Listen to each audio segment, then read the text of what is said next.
MathLikeAnim-rs.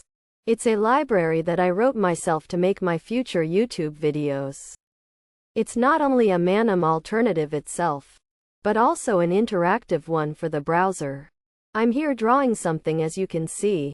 It's written in the Rust programming language and ported to the browser thanks to Rust WebAssembly. Here we can see how I'm moving my mouse's pointer and the numbers are changing, indicating the position in the axes.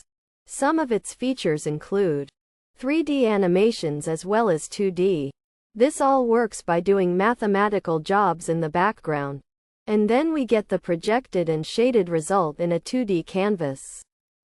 Also, it supports typing LaTeX formulas thanks to MathJax, a library to render LaTeX in the browser. But the main feature here is the interactivity.